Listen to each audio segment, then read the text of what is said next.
Welcome back to my YouTube channel learn with me exam में आपका स्वागत है। हम आशा करते हैं कि आप स्वस्थ और मस्त होंगे। हम आपके लिए रोजाना की तरह बीपीएससी 4.0 के लिए कुछ महत्वपूर्ण प्रश्न लेकर आए हैं, जिसे आप अपने पेपर के लिए बहुत अच्छे से तैयारी कर सकते हैं। ये जितने हम प्रश्न आप सभी को कराते हैं, ये प्रीवियस ईयर के सारे प्रश्न हैं जो कि बीपीएससी ने विगत वर्षों में पूछा है। इस वीडियो में आप लोगों को हम व्याख्या सहित ये बताएंगे कैसे प्रश्न बनता है। चलिए आज का सेशन हम यहीं से स्टार्ट करते हैं। प्रश्न नंबर 1 से, पर्यावरण में प्लास्टिक की क्रिया द्वारा विघटित नहीं होगा। ऑप्शन नंबर 1 जीवाणु, दूसरा मृतोपजीवी, तीसरा परजीवी, चौथा उपरोक्त में से एक से अधिक या फिर इनमें से कोई नहीं। पर्यावरण में प्लास्टिक की क्रिया द्वारा विघटित नहीं होगा, इसका ऑप्शन नंबर कौन सा सही होगा? सभी साथी उत्तर देने का प्रयास करेंगे। इसका ऑप्शन नंबर डी सही होगा, उपयुक्त में से एक से अधिक। पर्यावरण में प्लास्टिक तथा जीवाणु, प्लास्टिक तथा मृत्युपजीवी परजीवी क्रियाओं द्वारा अवघटित नहीं होता। प्लास्टिक के अवघटित होने में अनेकों वर्ष लगता है। इसके रसायन आसपास के परिवेश में घुलने लगते हैं तथा समय के साथ छोटे छोटे कणों में टूट जाते हैं तथा हमारी श्रृंखला में प्रवेश करते हैं। अगला प्रश्न देख सकते हैं, पीपीएससी स्कूल टीचर 2023 में पूछा है, सेकंड शिफ्ट में, सेकंड पेपर में। अगला प्रश्न, ऊर्जा के स्रोत जो कार्बन उत्सर्जन में वृद्धि नहीं करते हैं में शामिल है। सौर सेल, पवन चक्की, नाभिकीय संयंत्र ऊर्जा, उपयुक्त में से एक से अधिक या इनमें से कोई नहीं। ऊर्जा के स्रोत जो कार्बन उत्सर्जन में वृद्धि नहीं करते हैं वे शामिल है, इनमें से कौन से शामिल हैं? मतलब कि कार्बन उत्सर्जन नहीं करते हैं, कौन सा करता है? सौर ऊर्जा, पवन चक्की या नाभिकीय ऊर्जा संयंत्र, इनमें से कौन सा नहीं करता है? इसका ऑप्शन नंबर डी सही होगा, इनमें से कोई नहीं। कार्बन उत्सर्जन उसे कहते हैं जो हम किसी चीज को जलाते हैं तो उसमें धुआं की तरह निकलता है, वही कार्बन उत्सर्जन होता है।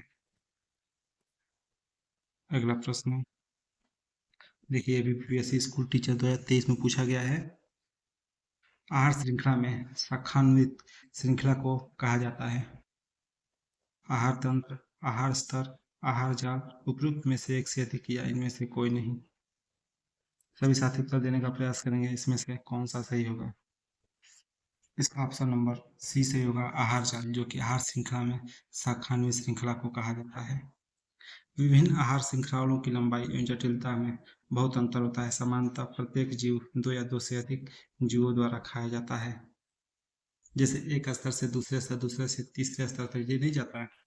आप देखे होंगे कि ये पादप पेड़ पौधे को किसी जानवर ने खा लिया, गाय खा लिया, बकरी खा लिया, इसका स्तर इसमें चला गया, यही आहार जाल है। ये गाय गाय हो गया, बकरी हो गई, यहाँ पे शेर आ गया, अब बकरी को शेर खा गया, यही जाल मतलब कि आहार जाल है, इसी को आहार श्रृंखला कहते हैं। अगला प्रश्न देखिए, अभी बीपीएससी स्कूल टीचर पूछा गया है। हरे पौधे सूर्य के प्रकाश की ऊर्जा का ग्रहण करते हैं और उसे खाद्य ऊर्जा में परिवर्तित करते हैं। 5%, 2% या 1%। उपयुक्त में से एक से अधिक या इनमें से कोई नहीं। ये भी बीपीएससी स्कूल टीचर ने पूछा है। इसका ऑप्शन नंबर कौन सा सही होगा? इसका ऑप्शन नंबर कौन सा सही होगा? इसका ऑप्शन नंबर ए सही, सी सही होगा, 1%। हरे पौधे सूर्य के प्रकाश की ऊर्जा का ग्रहण और खाद्य ऊर्जा में परिवर्तन 1% करते हैं। स्थलीय पारिस्थितिकी तंत्र में हरे पौधे अपनी पत्तियों पर पड़ने वाले सूर्य के प्रकाश का ऊर्जा लगभग 1% ग्रहण करते हैं, इसे हम लोग खाद्य ऊर्जा में रूपांतरित करते हैं। अगला प्रश्न, किसके नेतृत्व में चिपको आंदोलन को मजबूती मिली? अमृता देवी बिश्नोई, मेघा पाटकर, सुंदरलाल बहुगुणा, उपयुक्त में से कोई नहीं या एक से अधिक? कौन सा ऑप्शन इसमें से सही होगा? चिपको आंदोलन को मजबूती मिली किसके द्वारा? इसका ऑप्शन नंबर सी से होगा, सुंदरलाल बहुगुणा, जो कि चिपको आंदोलन पर्यावरण एवं वन संरक्षण संबंधित है। यह आंदोलन 1975 में उत्तराखंड के चमोली जिले में हुआ था, जो कि वृक्षों को कटाई से बचाने के लिए किया गया था। इसके अतिरिक्त इनके साथ गोविंद सिंह रावत, चंडी प्रसाद भट्ट तथा गौरी देवी भी चिपको आंदोलन में शामिल थे। अगला प्रश्न, आहार श्रृंखला में प्रथम पोषी स्तर पर मौजूद होते हैं स्वपोषी, प्राथमिक उपभोक्ता या तृतीय उपभोक्ता। इनमें से आहार श्रृंखला में प्रथम पर कौन उपयोगी होता है, मतलब प्रथम पोषी कौन सा होता है आहार श्रृंखला में? ऑप्शन नंबर ए सही होगा, स्वपोषी, जो कि आहार श्रृंखला के प्रत्येक चरण का एक पोषी स्तर होता है, जो कि उत्पादक हरे पौधे या स्वपोषी होते हैं। हरे पौधों को ही हम लोग स्वपोषी होते हैं, प्रथम पोषी स्तर पर मौजूद होते हैं, जबकि प्राथमिक उपभोक्ता द्वितीय स्तर पर, मांसाहारी या तृतीय उपभोक्ता तृतीय स्तर पर शामिल होते हैं। अगला प्रश्न, निम्नलिखित में से कौन सा जीव क्लोरोफिल की उपस्थिति में सूर्य के प्रकाश का उपयोग कर अकार्बनिक पदार्थों को कार्बनिक यौगिकों में परिवर्तित करता है? इसका ऑप्शन नंबर कौन सा सही होगा? स्वपोषी, कुछ जीवाणु, जंतु या उपयुक्त में से एक से अधिक या इनमें से कोई नहीं। क्लोरोफिल की उपस्थिति में सूर्य का प्रकाश का उपयोग कर अकार्बनिक पदार्थों को कार्बनिक यौगिकों में परिवर्तित करता है। इसका कौन सा उत्तर सही होगा? इसका ऑप्शन नंबर कौन सा सही होगा? इसका ऑप्शन नंबर डी सही होगा, उपयुक्त में से एक से अधिक। स्वपोषी जीव पौधे, शैवाल एवं कुछ जीवाणु क्लोरोफिल की उपस्थिति में सूर्य के प्रकाश का उपयोग करके अकार्बनिक पदार्थों को कार्बनिक यौगिक जैसे शर्करा में परिवर्तित करते हैं। ये जीव सौर ऊर्जा को रासायनिक ऊर्जा में परिवर्तित करके जीवमंडल में महत्वपूर्ण भूमिका निभाते हैं तथा उपयोग खाद्य श्रृंखला का अन्य जीवों द्वारा किया जाता है। अगला प्रश्न, निम्नलिखित में से कौन सा पारिस्थितिकी तंत्र में गैसीय जैव भू रासायनिक चक्र नहीं? फास्फोरस चक्र, ऑक्सीजन चक्र, नाइट्रोजन चक्र, उपयुक्त में से एक से अधिक या इनमें से कोई नहीं। पारिस्थितिकीय तंत्र में गैसीय जैव भू रासायनिक चक्र नहीं है। कौन सा इसका ऑप्शन नंबर सही होगा? इसका ऑप्शन नंबर ए सही होगा, फास्फोरस चक्र। फास्फोरस चक्र पारिस्थितिकी तंत्र में गैसीय जैव भू रासायनिक चक्र नहीं है, क्योंकि फास्फोरस और फास्फोरस आधारित पदार्थ आसानी से गैसीय अवस्था में प्रवेश नहीं कर सकते। गैसीय चक्र में कार्बन, हाइड्रोजन, ऑक्सीजन सब शामिल होते हैं, अर्थात इसका ऑप्शन नंबर ए सही होगा। अगला प्रश्न, खाद्य श्रृंखला में किस ट्रैफिक स्तर में सबसे अधिक ऊर्जा स्तर होता है? पहले ट्रैफिक स्तर में उपभोक्ता या शीर्ष ट्रैफिक स्तर में उपभोक्ता, उत्पादक, इनमें से कोई नहीं या उपयुक्त में से एक से अधिक? सबसे अधिक ऊर्जा स्तर किसमें होता है? इसका ऑप्शन नंबर सी सही होगा, उत्पादक में। एक खाद्य श्रृंखला में उत्पादक जो आमतौर पर पौधे एवं अन्य प्रकाश संश्लेषण जीव होते हैं, जो ऊर्जा का स्तर सबसे अधिक होता है, इसलिए वे प्रकाश संश्लेषण के माध्यम से सौर ऊर्जा को रासायनिक ऊर्जा में परिवर्तित करते हैं। अगला प्रश्न, कौन सा पारिस्थितिकी पिरामिड दोनों प्रकार के उल्टा और सीधा रूप में दिखता है? संख्या का पिरामिड या जैव भार का पिरामिड, ऊर्जा का पिरामिड या उपयुक्त में से एक से अधिक या इनमें से कोई नहीं।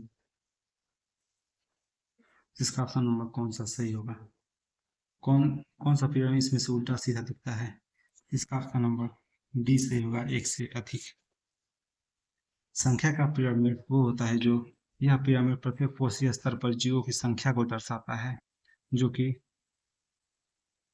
सीधा तथा उल्टा दोनों होता है। ये होगा आपका संख्या का पिरामिड। और दूसरा होता है जैव भार। प्रत्येक पिरामिड में कोशीय स्तर पर कुल जैवों का भार, मतलब जीवों की कुल द्रव्यमान पूछता है, वही हो रहा है जैव, वही होता है जैव भार का पिरामिड। अब तीसरा हो गया ऊर्जा का पिरामिड। यह पिरामिड प्रत्येक ट्रैफिक स्तर के माध्यम से ऊर्जा का प्रवाह को दर्शाता है, जो कि हमेशा सीधा होता है। इसके अलावा ऑप्शन नंबर डी सही होगा। अगला प्रश्न, भारत के पूर्वी घाट की सबसे ऊंची चोटी है कंचनजंगा, अनाईमुड़ी, महेंद्रगिरी, उपयुक्त में से एक से अधिक या इनमें से कोई नहीं।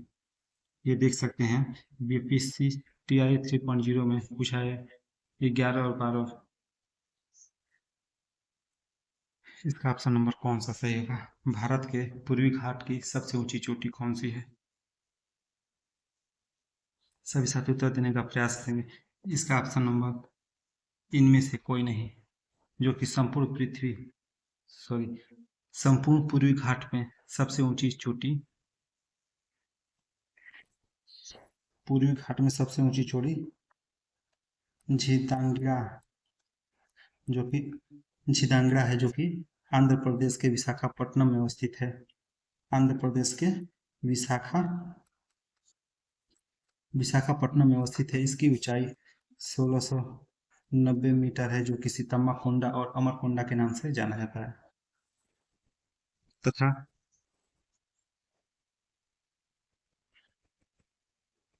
केरल में कौन सी चोटी है इसमें से? केरल में अनाईमुड़ी, केरल केरल में अनाईमुड़ी सॉरी केरल में मलाई पहाड़ियों में अनाईमुड़ी स्थित है, जो कि 2695 मीटर है, जो पश्चिमी घाट की सबसे ऊंची चोटी है। और कंचनजंगा विश्व का तीसरा सबसे ऊंचा चोटी है। ये विश्व का तीसरा सबसे ऊंची चोटी है। अगला प्रश्न। भारत में शुष्क बिंदु बस्ती मिलती है बीकानेर में, बाढ़ क्षेत्र में, अरावली प्रदेश में। उपरोक्त में से एक से अधिक या इनमें से कोई नहीं। शुष्क बिंदु बस्ती कहाँ पर मिलती है? इसका ऑप्शन नंबर ई सही होगा, इनमें से कोई नहीं। शुष्क बिंदु बस्ती उन स्थान पर पाई जाती है जो ऊंचाई वाले स्थानों पर स्थित होते हैं ताकि बाढ़ से बचा जा सके, बेहतर जल निकास हो। शुष्क बिंदु बस्तियाँ उन क्षेत्रों में बनाई जाती है जहाँ बाढ़ का खतरा अधिक होता है ताकि जल भराव से बचा जा सके। अगला प्रश्न। चंद्रमा सदृश ग्रह कौन सा है? सदृश मतलब चंद्रमा जैसा दिखने वाला ग्रह।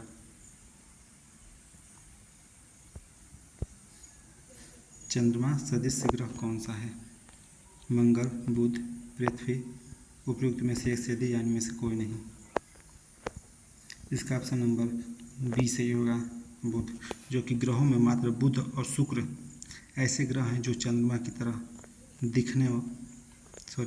चंद्रमा की तरह चरणों से गुजरते हैं, जो कि दिखाई देते हैं। चंद्रमा का आकार बुध जैसा दिखाई देता है, इसीलिए ऑप्शन नंबर बी सही होगा।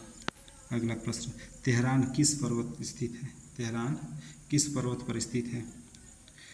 जैग्रोस, एलबुर्ज, मकरान। उपरोक्त में से एक से अधिक या इनमें से कोई नहीं। ये भी बीपीएससी 3.0 में पूछा गया प्रश्न है। कौन सा ऑप्शन नंबर इसका सही होगा? इसका ऑप्शन नंबर सही होगा बी, एलबुर्ज में। एलबुर्ज में कौन सा पर्वत स्थित है? तेहरान। जो कि तेहरान कहाँ की राजधानी है? कहाँ की राजधानी इसकी? ईरान। तेहरान ईरान की राजधानी का शहर है, जो कि 14 मिलियन लोगों की आबादी वाला शहर है, जो कि विशाल एलबुर्ज पर्वत श्रृंखला की तरफ पर स्थित है। अगला प्रश्न। जीवाश्म के आधार पर मानव उत्पत्ति केंद्र कौन सा है? जीवाश्म के आधार पर मानव उत्पत्ति केंद्र कौन सा है? मध्य एशिया, अफ्रीका की रिफ्ट घाटी, जेरूसलम। या उपरोक्त में से एक से अधिक या इनमें से कोई नहीं। जीवाश्म के आधार पर मानव उत्पत्ति का केंद्र कौन सा? इसका ऑप्शन नंबर कौन सा सही होगा? इसका ऑप्शन नंबर बी सही होगा, अफ्रीका की रिफ्ट घाटी।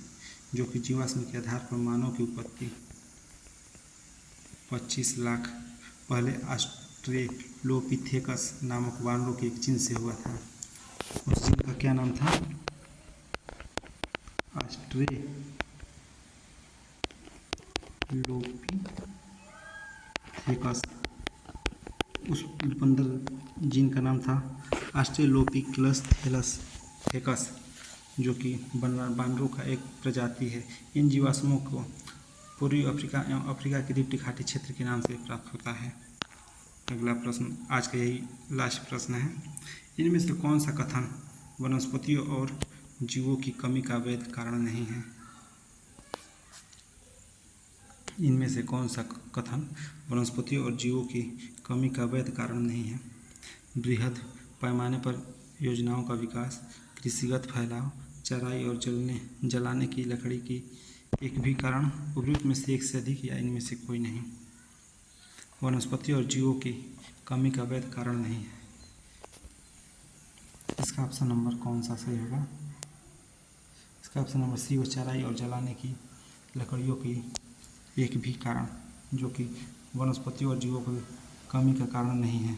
चराई और ईंधन लकड़ी संग्रह से वनस्पतियों और जीवों को बहुत अधिक कमी नहीं होती है। ये गतिविधियाँ ग्रामीण क्षेत्र में रहने वाले लोगों द्वारा अपने जीवन को बनाए रखने के लिए की जाती है, अतः इसका विकल्प सी नहीं होगा। आज का प्रश्न इतना ही तक था हमारे सौरमंडल से। अगला प्रश्न, अगला वीडियो हम जो लाएंगे आपके लिए भारत संविधान और राज्य व्यवस्था से रहेगा कुछ प्रश्न। चलिए, आप अपने YouTube चैनल से बन लिए, तब तक के लिए धन्यवाद।